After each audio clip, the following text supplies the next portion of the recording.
you get a sandwich, okay, I got a sandwich, but I'm tired of the sandwich. What you've got is a crying child in the background, but continue. He's fine. So the sandwich, I'm tired of it. Right. Somebody else gets my sandwich, decides to sell it for more, and then I'm trying to ask for it back, but it costs more now. So what the heck? What is the deal with GameStop stocks? Hello, and welcome to where ideas meet intersections, where intersections meet ideals, where ideals meet philosophy, where science meets science. Welcome to That's How You Sound.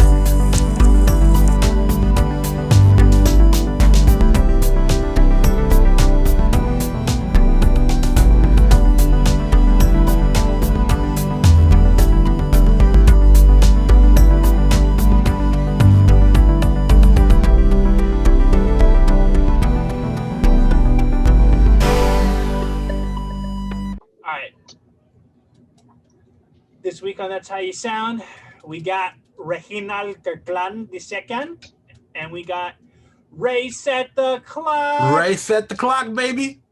All right, and then we're going to talk about the GameStop Paradox. Ray. That's pretty good. Let me ask you a question. Yes.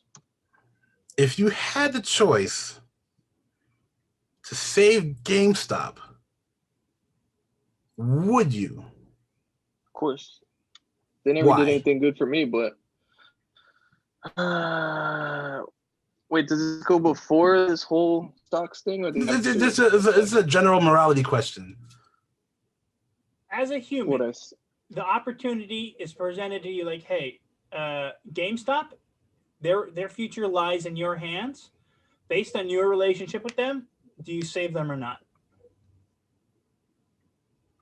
Because I want to, but at the same time, I don't care. But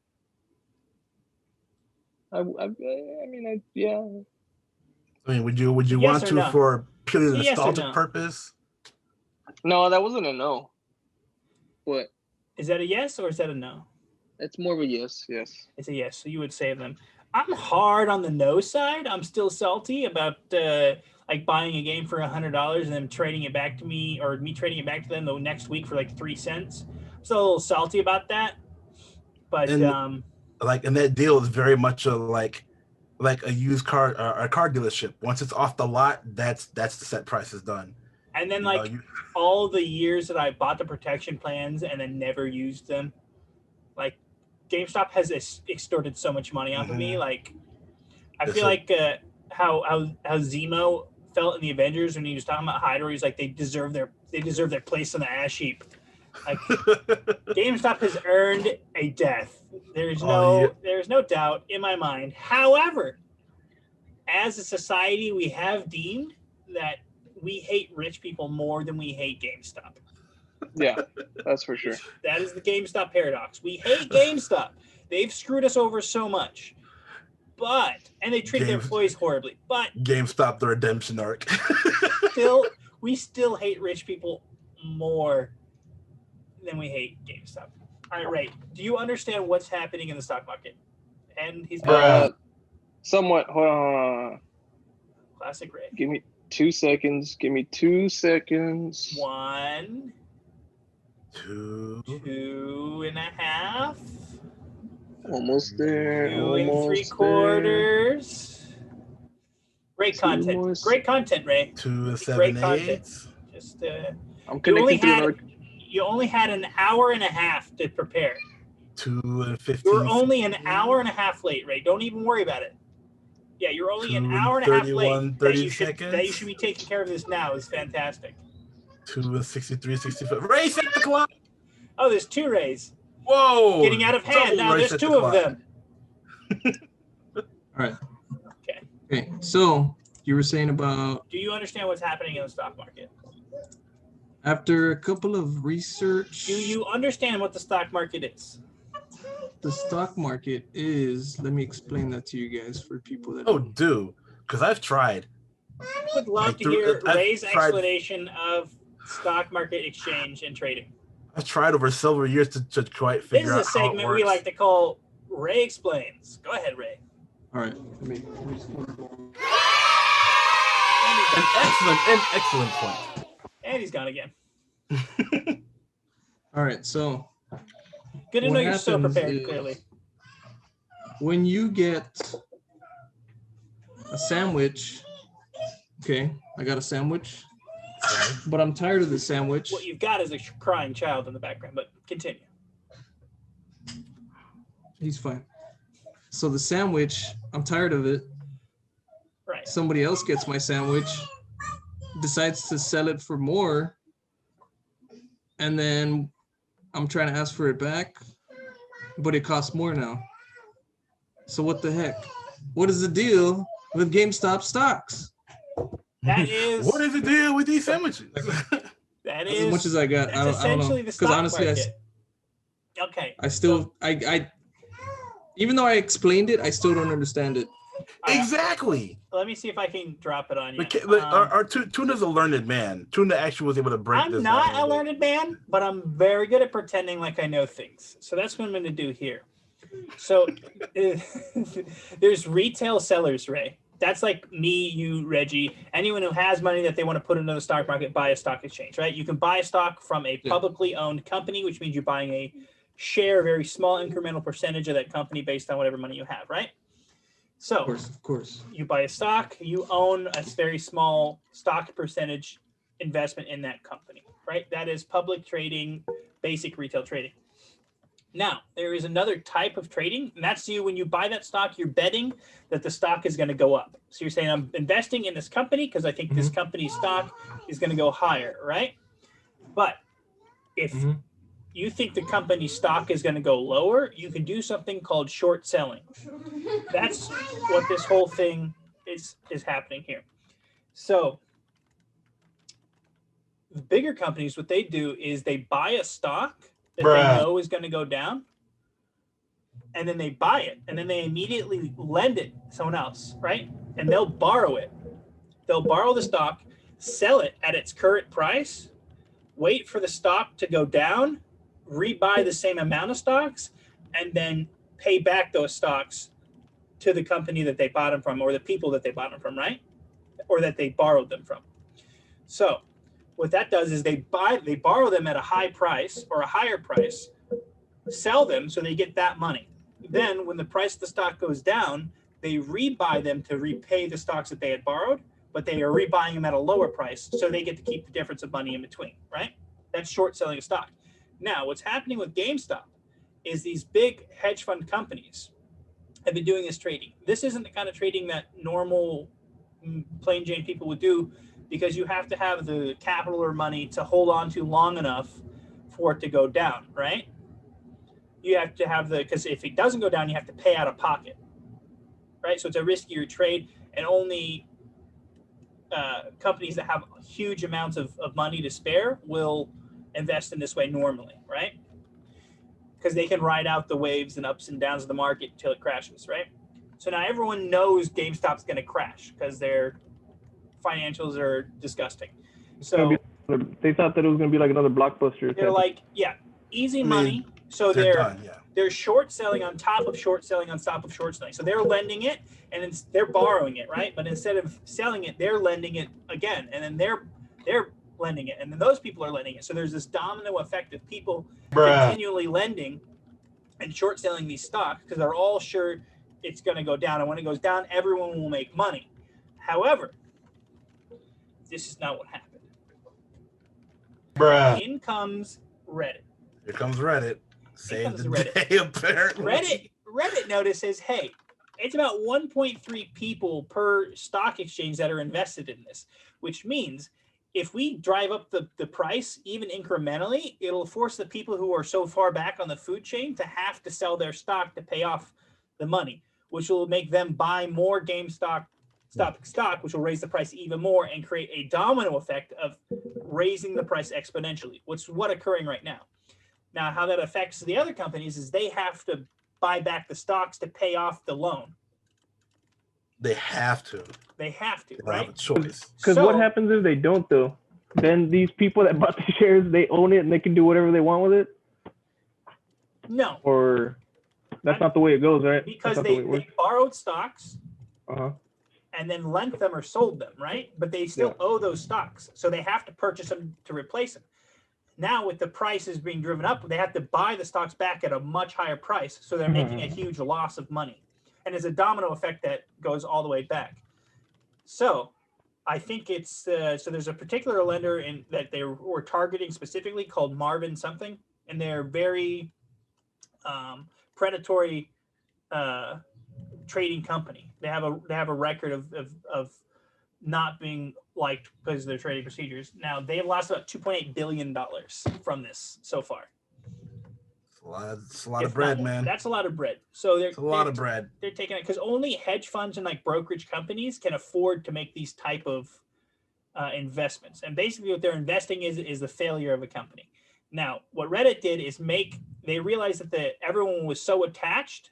There were so many people attached to this failing of this company that if they just raised it incrementally, it would create a domino effect of exponentially raising the stock price, making all the big hedge funds lose a crap ton of money, which is what they're doing.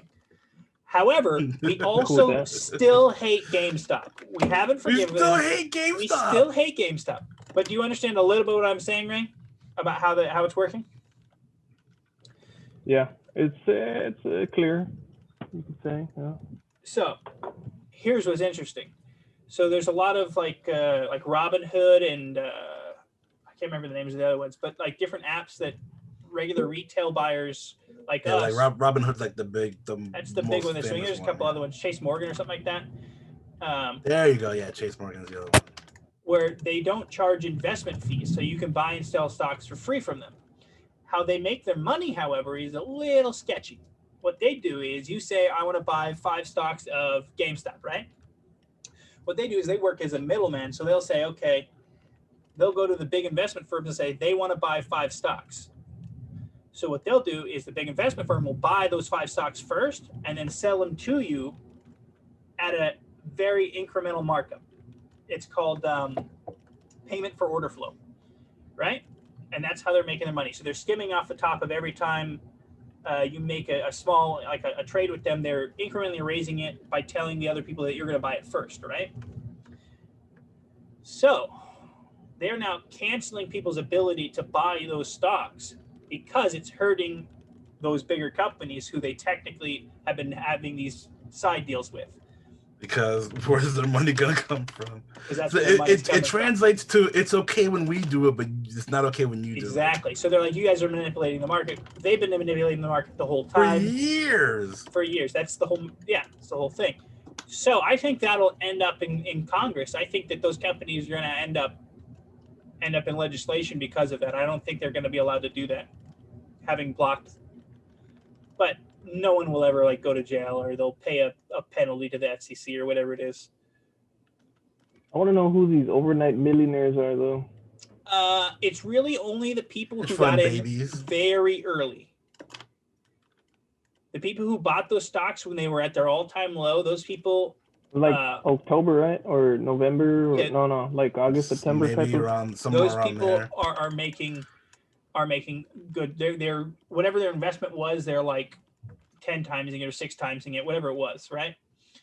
Everyone else is making moderate, going up a little bit, not enough to matter. Eventually that bubble is going to pop, though. It's going to hit the top and it's going to come crashing down.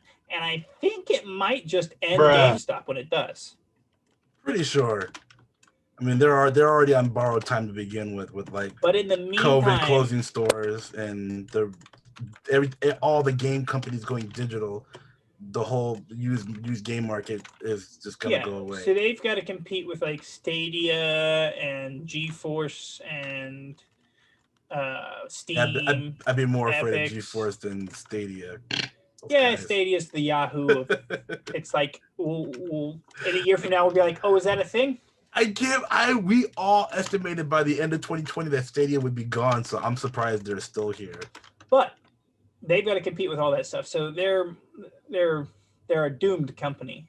Yeah. But in the meantime, Elon Musk is putting it to the hedge funds for his own reasons. He's either a Bond villain or Batman. He's one of the two. I don't know which one Elon Musk is. He's one of those two. He's either a Bond villain or he is Batman himself. There's like a fine line, or what? Oh, you just don't know. You don't know. So you don't know his motive for what he does. He's for what's going on right now with the GameStop? So Elon Musk is loves Reddit. Reddit loves Elon Musk. He's super. He made the price of his newest Tesla $69,420.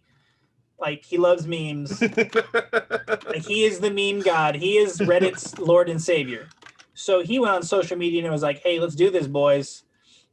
And it blew it up. So a big part of it is Elon Musk and his following and the Musk cult. But Reddit, it's all Redditors. Definitely Reddit. But Elon Musk does some cool stuff. Like I was telling Reggie, he does his patents for the Tesla are open patents. So when you get a patent for something, you can hold on to it for like 50 years or so and say, like, no one's allowed to use this technology that I created. It's proprietary and it's mine and you can't use it. But he has open patents. So he said, if you can reproduce this and if you can make a better electric car than me, you can use my technology. So he gave away all of the stuff he created for Tesla for free. All the patents are free, all the technology, the schematics, everything's free. Any other company that wants to create an electric car the same way he did can do it, which is pretty cool. He's done some cool stuff. He makes Batman gadgets. Oh yeah. He makes Batman, like, that's what we were wondering. Is he just trying to be Tesla's Batman? like the high-end Teslas are kind of just a Batmobile. Straight up. Straight up, just kind of a Batmobile. Pretty much. He's making flamethrowers and all kinds of cool gadget stuff. He might just be low-key Batman. But maybe also a Bond villain. But also, he does make a lot of money off of those gadgets he makes, and he sells at a high markup. Like, that flamethrower of his is literally just a roofing torch with like a encasing around it, and it's probably but the casing makes you say, "I want that." Yeah. So he is making some money. Don't get it twisted. The kid's rich, but hey, who knows? Maybe he is. You expect us to buy? crime. No, I expect it to crash. Yeah. So we'll see. I mean, he probably heavily invested in GameStop himself and then used his following to raise the stocks, and he probably made a crap ton of money off that as well. So, is he a Bond villain? Is he Batman? That sounds awesome. I don't know. Either way, the man is brilliant and he's doing some good stuff. But yeah, our new entertainment during COVID is just screwing around with rich people, and I'm personally for it. Yep, 2021 is eat the rich. Yeah. So, do you know what a hedge fund is, Ray? Ray? Hey, buddy. The Ray. Bruh. Ray. You're muted, Ray. You need to unmute yourself. Hey, buddy. Come back to this us. for years. My AirPods went down. Okay. I was saying, do you understand what a hedge fund is when I say that? Oh no, that was my next question. All right, so a hedge fund or hedge fund managers is just someone who pools resources of like a bunch of really rich people to make really advanced trade solutions and stuff, right? So they're just using, they have massive amounts of money. So they take the money from like ultra rich, the top 1% of the 1%, and they create these hedge funds, these massive pools of money of all these different people and investors. And then they use that to buy and trade and sell and do really complex marketing schemes. Like short selling would be a very minimal one of those things that they would do. So all of these hedge funds have done these moves on GameStop, knowing that it was going to crash. It was a sure thing. So when it didn't, it screwed everybody out of a lot of money. So all of those investors in those hedge funds who pooled their money, all those rich people lost a crap ton of money. And so we don't know who those investors are because it's through the hedge fund, but the hedge funds are hemorrhaging. Like that one lost $2.8 billion, which is a lot of money. So it's a bad day for some rich people. But basically, mob mentality just likes to behead people. Like the French did it in the Revolution. Just that's all it is. Just the mob attacking the rich. Hey, was there You think like when not tragedy, but things like this happened in the past, there'd be that one guy like making comic strips about it, like prehistoric memes type of stuff. Because things like this happen, like the moment something happens right now, like there's already like 20 memes about it on the internet. Memes, well, everything that happens now is unique to our time because of the access of information, right? Yeah, I don't know if the word's sarcasm was right. Was that? But even if someone did say something sarcastic, they said it to like 2 people, and before like that statement got to anyone else, it's like 4 years. It was dissipated. Now I put something on the internet, and in 30 seconds, 10 million people can see it if you have the right channels, right? Bro. Like the access to information is what's changed. So like, were those comic strips and things created? Yeah. Part of the Revolutionary War in this country, they used strips as comic strips as propaganda for like their like the "Don't Tread on Me" and like this thing. Those things were comic strips that were handed out and pamphlets that were handed out as propaganda. So they were always been used, but like to sway opinions and stuff. But like now, the ease of access makes it really like everyone, like you make a meme and it pops off, and everyone is doing it. So everything that has to do with the internet and pop culture around that is completely unique to our time, like Twitter and all that stuff. There's not been anything like that. No one's ever been connected in this way in all of history, this much. And as a result, I have to hear what Tammy in Missouri thinks about everything. Ugh, it's so true. Because she's so smart. Or what Starshine in California has to say about what is Starshine? Elephants in India. What's Starshine's gender? I'm just making. Well, they're gender fluid. Actually, Starshine does not does not conform to your cisgender stereotypes. They are a creature of their own design. They are. Reality is merely their suggestion. Reality is merely their suggestion. Oh man, so basically, strong. Ray, a bunch of rich people put their money in investing and selling, assuming that GameStop would crash. A bunch of lonely boys in their basements on Reddit spent their life savings and government-funded checks on buying GameStop stocks just to screw over the rich people, raising the price of stock, making all the rich people lose their money, and we're all having a good time laughing about it. And the funny part about it is that when it breaks, they may just lose out on that, but they're more than content to do so because of what they're doing actively now. There is a point when it's going to start going down and people are going to bail, and then it's going to start a domino effect in the opposite way. And that stock's going to crash hard. It's going to be amazing to see. But in the meantime, right on, boys. Until then, it's freaking funny. It's all good. We laugh. That's the GameStop Paradox. We don't want to save them, but it is necessary.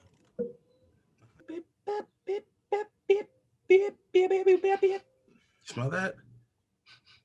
It smells like rain.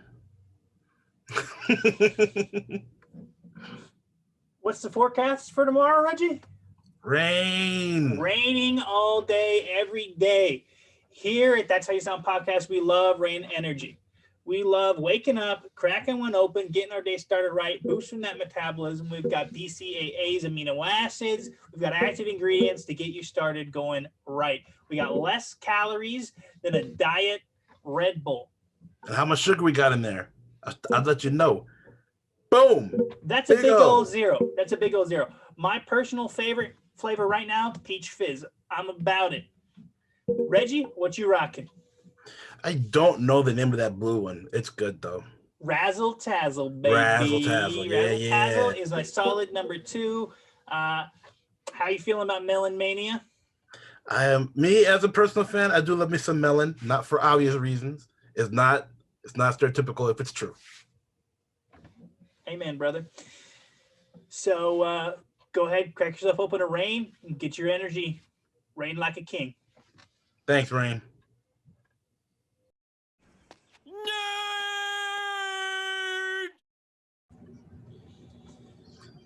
All right, so the previous podcast we talked about was like woke culture versus like the modern mythos, right? And how it was like hurting brands of things that we watch. So how about there's this unknown, or I should say unstated internal struggle within Disney, apparently, because of Star Wars. So there's apparently these three camps of thought. There's been like the Lucas people who are like, focused on just trying to tell a good story, craft the Star Wars narrative. And right now they're keeping their heads kind of down because of what's going on with the other two groups. You have your Kathleen Kennedy loyalists who are trying to, take that and create. We're trying to destroy Star Wars, but continue. Right. And then we have the Favreau loyalists who are like, hey, he's doing a great job and he's been paying attention. He's been getting people like Dave Filoni who are well versed within the Star Wars narrative, and they're taking it into a direction, right? Apparently what's going on is the Filoni guys, the Filoni Favreau guys, and the Kathleen guys are button heads.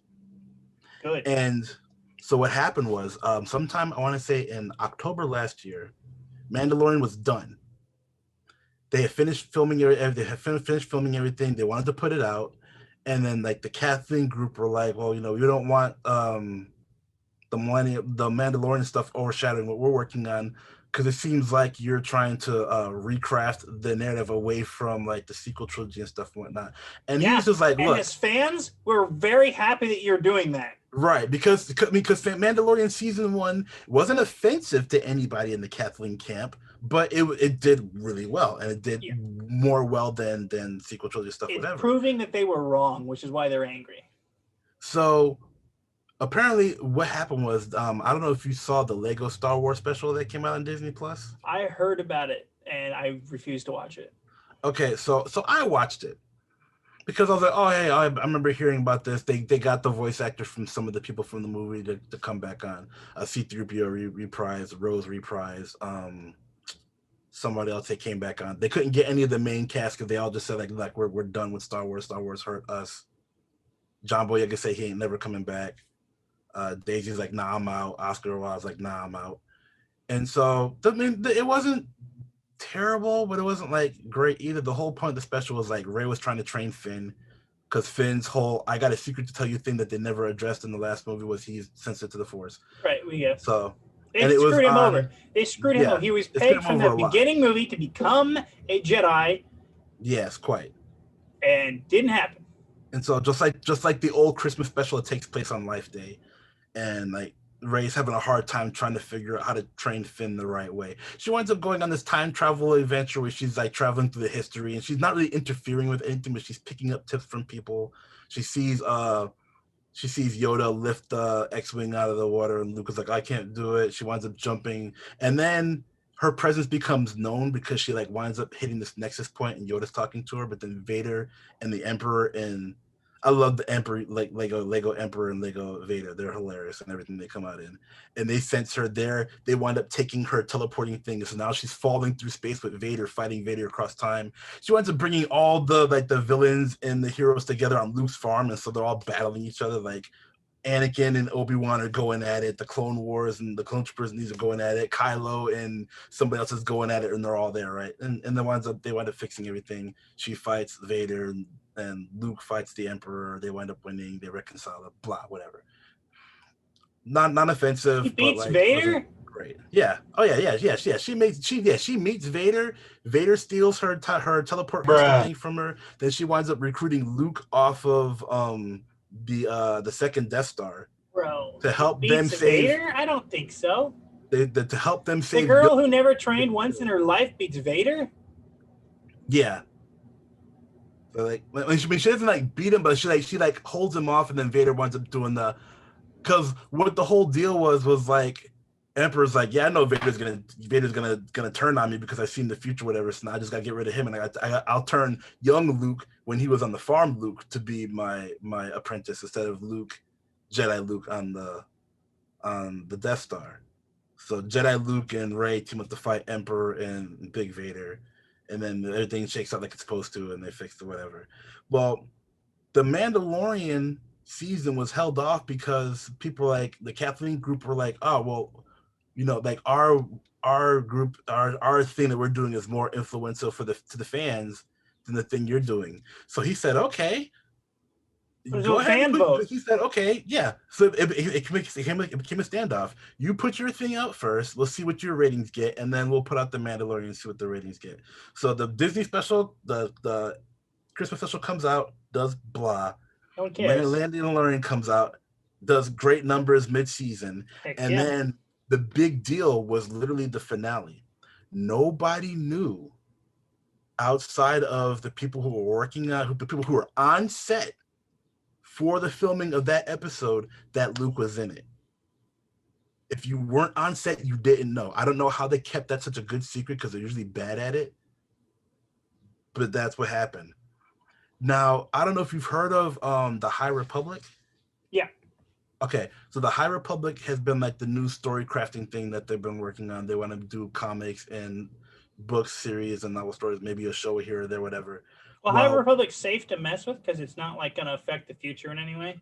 The High Republic is set 200 years before the fall of the Republic. Yeah, like you can mess, you can do a bunch of storyline stuff, you can do a bunch of character stuff, and you don't have to worry about affecting the canon of the other stuff because it doesn't affect any of that. Right, you're not allowed to change it. It's a safe space to play.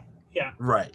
And because it's a safe space, you have all these people, and you know, now that we've said that, I understand why it's called the High Republic, because it's set when the Republic was its strongest, and of course, because when the Republic was the strongest, you were able to have all these different archetypes of Jedi to be in there, like all these chicks and your alts and your non-binaries and this and that, whatever. Because this is the strongest point of the Republic ever was. Yep. Yay! Diversity for diversity's sake, not for crafting a narrative. But anyway, so Luke shows up, the finale. The High Republic stuff was going to start coming out, I want to say it started showing up about a week or 2 weeks after the Mandalorian finale. The Kathleen Kennedy group is now ticked off because they didn't know Luke was coming. And like you've mentioned before, during the story crafting, like Kathleen had the big red X on Luke because like, we're getting rid of Luke Skywalker. We don't want to go nowhere near him.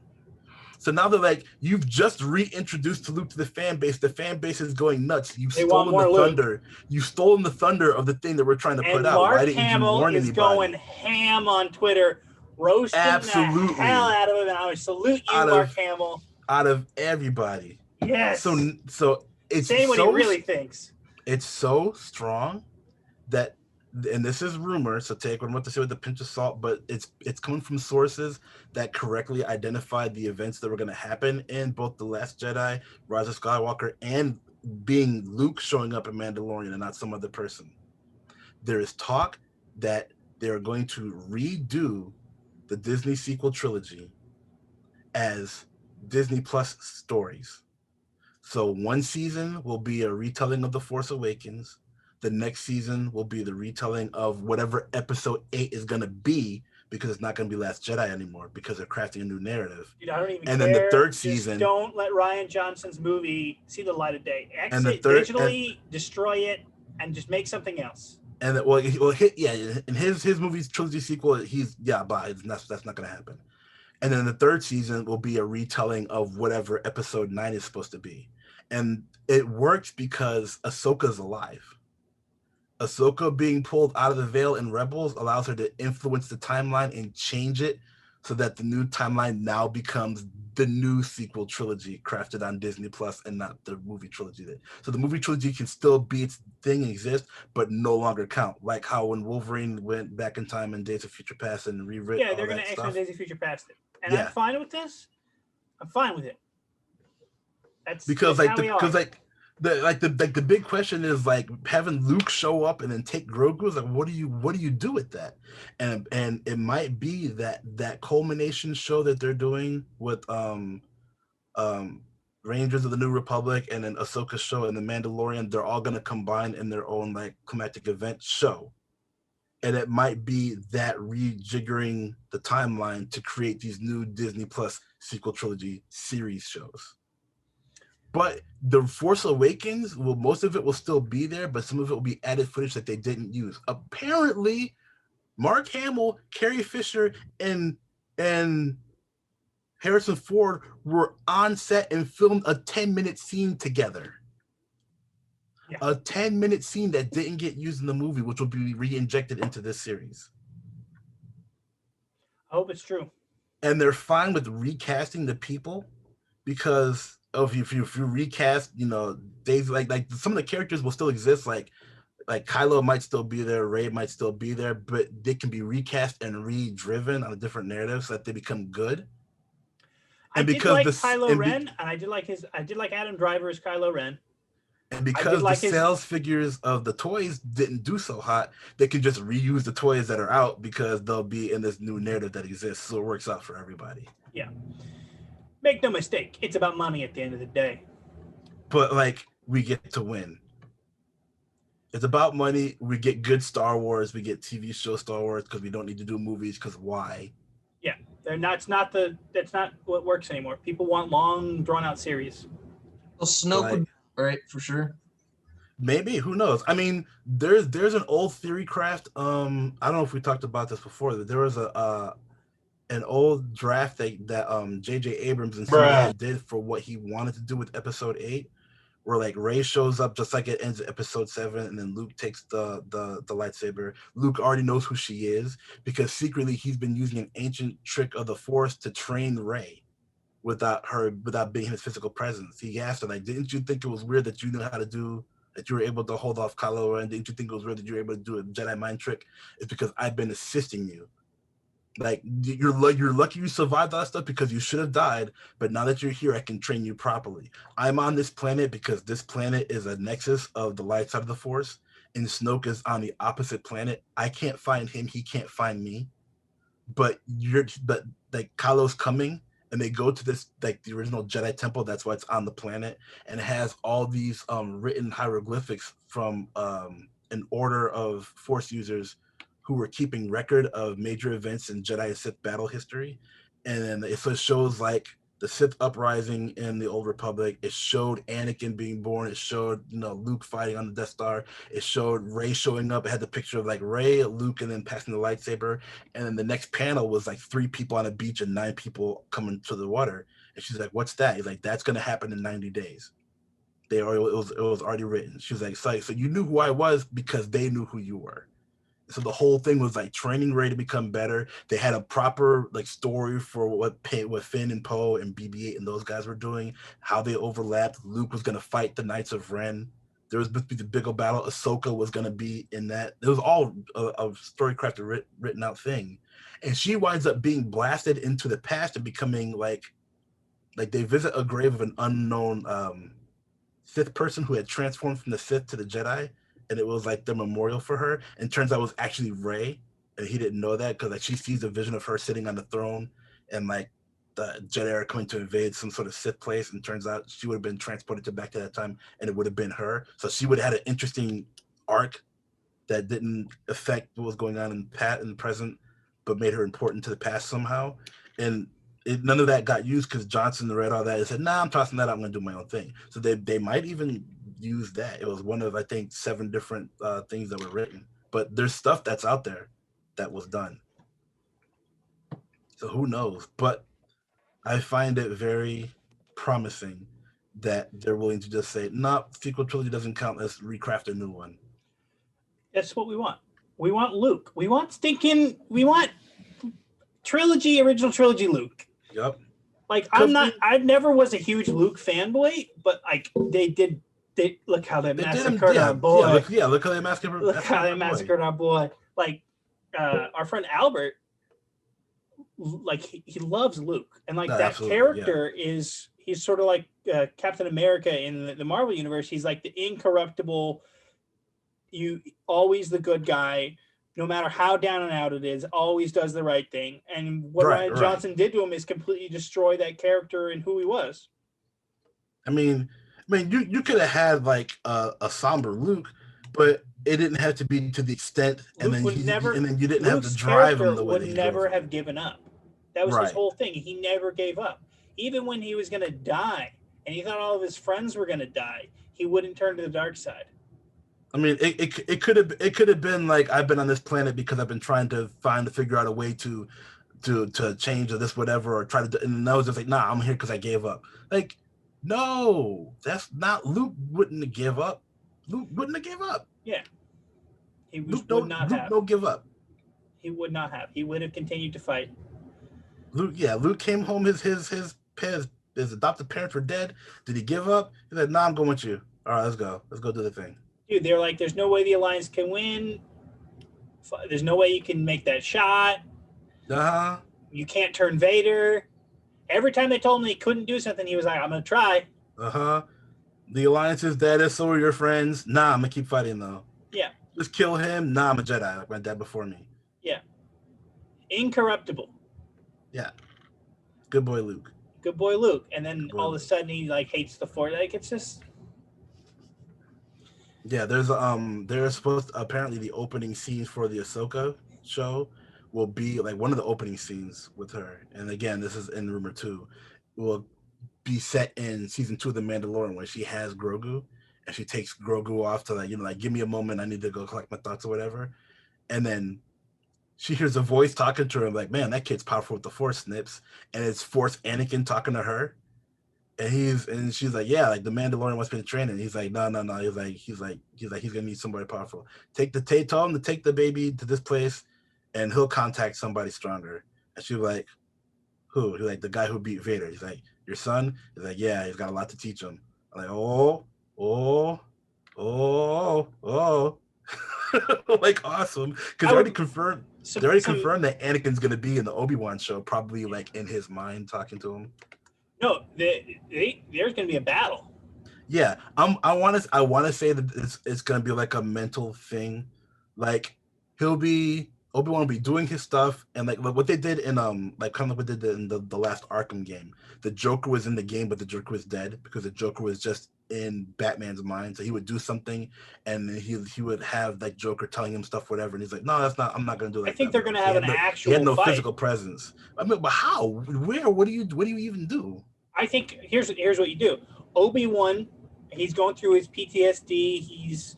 He's like, visiting the grave of his mother. I'm sorry I lost your son, and he says, I gotta save him. So this actually fixes a plot hole when in A New Hope, when Vader meets him, he goes, or maybe it's not New Hope. It's when Luke's trying to save Vader. Vader says, Obi-Wan once thought the way you do. Mm-hmm.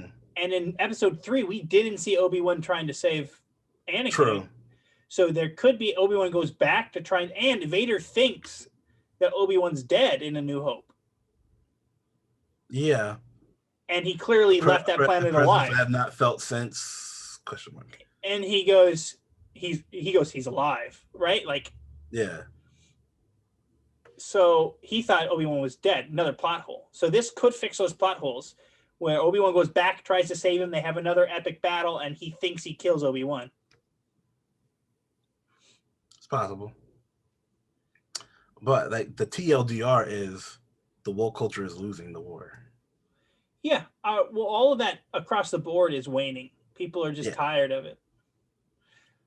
They tried to take down Shia LaBeouf, and we're not having it. All right, they tried to cancel Shiloh. I mean, and we're not having that. I mean, I'll tell you what. Like Spielberg dropped off of the new Indiana Jones. He's like, nah, Kennedy's running it. I'm out. You lost Spielberg's support. That's bad. That's bad. The guy does not miss. Yeah, the boy doesn't miss. Even when he takes a screw shot, it curves on the target. Yeah, the boy don't miss. Ray, did you know that they tried to cancel Shia LaBeouf? Heard something about that. Shia LaBeouf, yeah. Apparently, in one of his past relationships, he was kind of a jerk to the girl, and he admitted to it. Yeah. He admitted to it. He was like, "Yeah, I was jacked up in the past because when he was drunk all the time and all that." And then they're like, "Well, now that it's come to light, we're canceling you."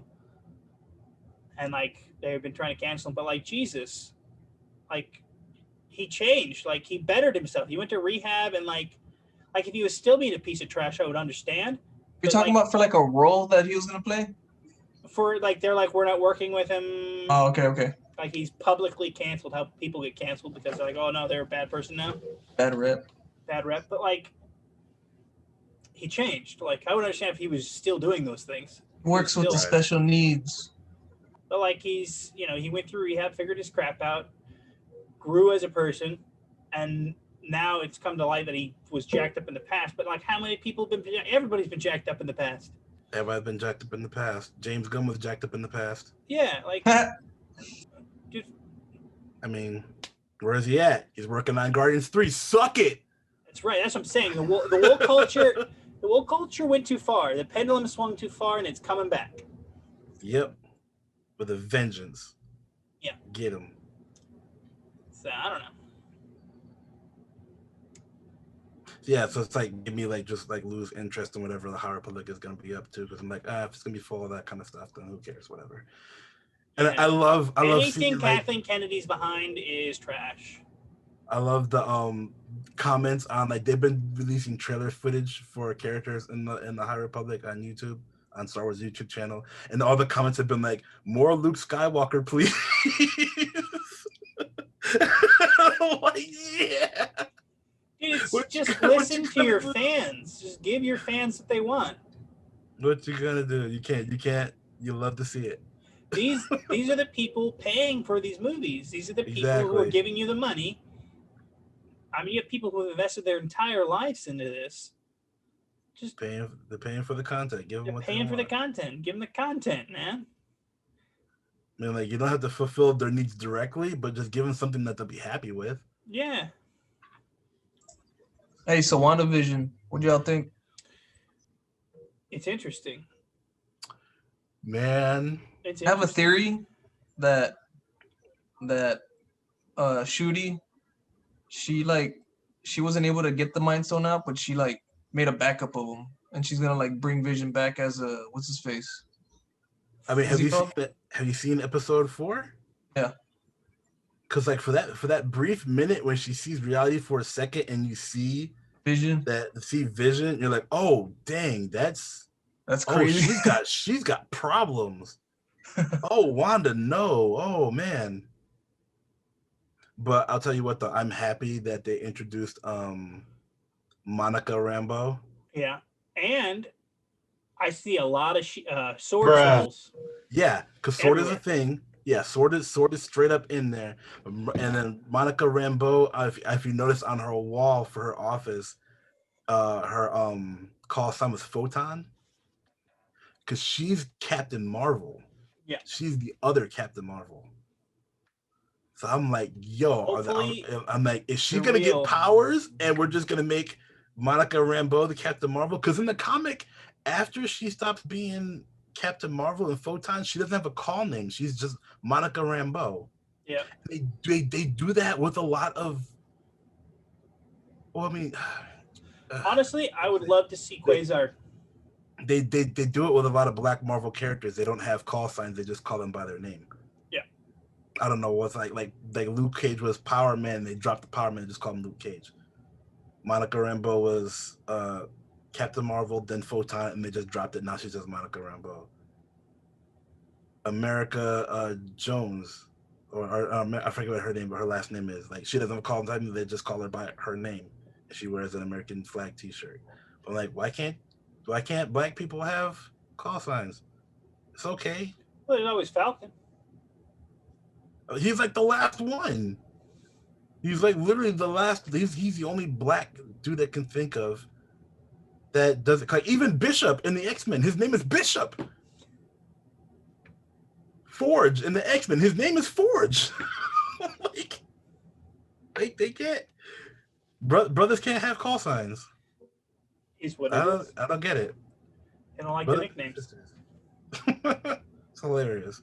But yeah, like that'd be dope if they took her character and just made her Captain Marvel, and we just do Captain Marvel 2 with Rambeau, because they introduced her as a kid in Captain Marvel's movie. Yeah. With her mom, Maria Monica Rambeau, and then poor girl, she got snapped and woke up and her mom died 3 years prior. That's sad. That actually answered an interesting question and brought up some new ones. So we're gonna go. Because In the episode, there's a chair, and then she just shows up in the chair, and you say, okay, it's the re-snap, and people are just re-snapping and the point where they were. Yeah. So how many people re-snapped in the air when they were on a plane? Some people did not get good re-snap. Fell. And then, like, is it possible to re-snap on top of somebody who moves into your space? And then your particles collide with somebody else and you homunculaze? Do you survive that? Because she bumped into that one guy, but he happened to fill out before they collided. What if she got there early? I don't know. I mean, I think the whole idea is that they just don't show all that stuff, and it's just they don't want to talk about it. Yeah, of course they don't show. They just like implicate like, oh, this is what happened. But the fact that people are blipping back to exactly where they were does mean that some people got a bad blip. Yeah, some people got a bad blip. Absolutely. Things will never be as they were, and then because now she's grounded to just ground missions, and I get it because. Like the Avengers never really explained what happened that made the people blip out and subsequently blip back. So if you didn't see the movie, you didn't get it, which doesn't work because nobody in the cinematic universe has seen the movie. But like her mother instituted that plan where like if you blipped and come back, you can't go off world, which makes sense because you don't know where they've been, so you don't know what has happened to them. You don't know if you can trust them or not. So she's terrestrially grounded. So my wife was like, man, that's mean. She can't go off. I'm like, well, they don't know that what the crystal did, so they can't make any assumptions of what they know.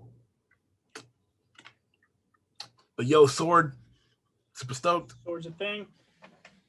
WandaVision is kind of slow to start, I think. Yeah, WandaVision I think they're milking the trope a little bit, but it is entertaining, so... I think they might be done with that angle though, because I think there's only going to be 6 episodes of the series. Yeah, I think. Well, I think they're going to keep it for a couple more episodes, but I think you're going to see it devolve into like absolute madness. Oh, absolutely! That's what I'm expecting. It's all going to go to chaos. Because like she's supposed to be showing up in Doctor Strange in the Multiverse of Madness as one of the main characters in that movie. And I wouldn't be surprised if she just shows up as just like a villain because of the trauma that she's not dealing with Vision being gone, her brother being gone, and the ability for her to just augment the reality. Why not augment the reality in the way that I see fit, which she's done in the comics a couple times to some crazy outcomes. Yeah, when she disappeared the mutants? Yeah. No More Mutants is departable when she forced the age of Magneto. I think they might do the reverse of that, where she brings the mutants. I'm thinking that's probably going to be what happens. She'll wind up merging the universes. That's a good way to introduce it. She'll break the reality in a way that the mutants come in. Yeah, like because she's a genetically modified mutant. Yeah. So I think that might be a way that they'll bring him in. But I don't know, dude. It is a little bit slow moving, but it is interesting. It is entertaining, and it's different from other stuff they've done, which I like that they're going in. They're trying out different stuff. Yeah, it's almost like Marvel. I mean, it's not there yet, but it could be Marvel horror. It's close. It could go that way. It's suspense for sure. And this show is just like we don't throw away our characters. If we use our characters, we're gonna use them until they're dead. Because there's no reason for the agent to be in the show, and there's no reason for them to have brought back Darcy, but they did. Yeah.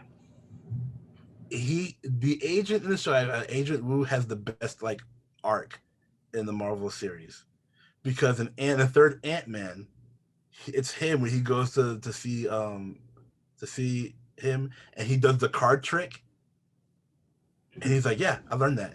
And then they would go, he's like, dude, how'd you learn to do that? And then he does the card trick to Monica when she's walking up. He's like, Agent Wu. He does the card trick. And he said, I was like, hey, like, he learned the thing. I haven't seen episode 4. I haven't seen episode 4 yet, so. Well, that little detail. You say this now? Well, he hasn't really said anything massively spoilery. I haven't gone into plot details. And I'm not super worried about it, but I just don't want like the full full docs. Yeah. I'm not like super like I like watching WandaVision, but I'm not invested in it where I'm like. And it's like, I mean, it's interesting how the crazy stuff you saw in the first 3 episodes, they make callbacks to in this one, and then starts putting those pieces together. You're like, oh, that's what that was. Oh, that's what that was. That's why this went. That's why that happened. This is where the color started. Like that these kind of things. Why is it a sitcom? Still don't have the answer for that one yet, but that could just be that's how she's perceiving it. Yeah, Wanda's crazy. Comedy. I mean, tragedy is comedy, right? So maybe it's tragedy is comedy plus time. Okay, so you just answered a big deal, because the first episode, the sitcom is set in the 50s. The second episode, the sitcom is set in the 60s. The third episode, the sitcom is set in the 70s. So there you go. There you go. Tragedy plus time. There you go. It'd be interesting if at some point she brings her brother back for like a second. Dude, what a cool character to be gone. I guess, but like he went out and he showed up, didn't really contribute anything, and then went out and didn't really contribute anything. So we were like supposed to care, but we didn't have time to. I don't know. I wanted to see some more stuff from him. I thought he was a cool character. Yeah, I mean, he didn't go out like Coulson. Coulson had his time to show up. Coulson was devastating when he went out. When he went out, you were just like, damn. I was kind of hoping like he had just hit the point where he was interesting. Exactly. And you're like, oh, this is gonna be a cool character moving forward, and then he just dies, and you're like, well, I guess we don't get to see all the cool stuff. You're like, dang it. And then of course, taking out Tony was like a big deal. That still affects the world. But like Quicksilver, Pietro didn't really have a time to leave an impact of anything. He just wanted to get rid of a character to be like, yeah, these heroes can die. Like, yeah. Okay, great, but like, well, they had to kill somebody to make sure that to prove that the situation was serious, and he was the most expendable. I guess. I mean, he was the easiest one to kill off. Well, he's the easiest one to kill off that wouldn't piss off fans. Probably, and then like X-Men's version of him might be like does cooler stuff. Also, Quicksilver and X-Men was killing it, so they're like, okay, we don't want to compete. We don't want to compete with that. Yeah, because that character is an awesome character. That character pretty cool. He became the fan favorite of the entire thing. He became the Wolverine of that series. I finally saw Age of Apocalypse like 2 weeks ago. And like, the best part is when he shows up. Yeah, he's the best part of the movie is Quicksilver. Yeah. So I still haven't seen Dark Phoenix. I can't do it. I can't do it. I saw the trailer and I was like, you just did the third movie again. Why would you do this? Yeah. Yeah. I think I'll watch it eventually, but I don't know. The trailer looks beat for beat like you just did The Last Stand. And I'm like, you did a movie to undo The Last Stand. Why would you Last Stand again? Again, I'm going to be probably in the outlier on this. I liked The Last Stand. Did you? I liked it. That scene where Wolverine kills Jean Grey, that was great acting. Hugh Jackman was killing that scene. Yeah. It was beautiful acting. Yeah. Like, the storyline's a little whack. Yeah. Storyline's a little weak. It is what it is. But, like, the Jean Grey, Hugh Jackman, that was good. I mean, like... The ending was solid. I just wish they would do the Phoenix like they're supposed to. Yeah, But they never will, because that requires too much effort. Too much effort and too much world building to explain it. Yeah, or Phoenix Force. Oh, good grief, man. Like, that's the movie you do, like, down the line, where you have X-Men versus the Avengers. Then you do that one. Because, yeah. Yo. All right. That's it, boys. I'm going to call it. That's Bedrock. Sounds good. Welcome to That's How You Sound.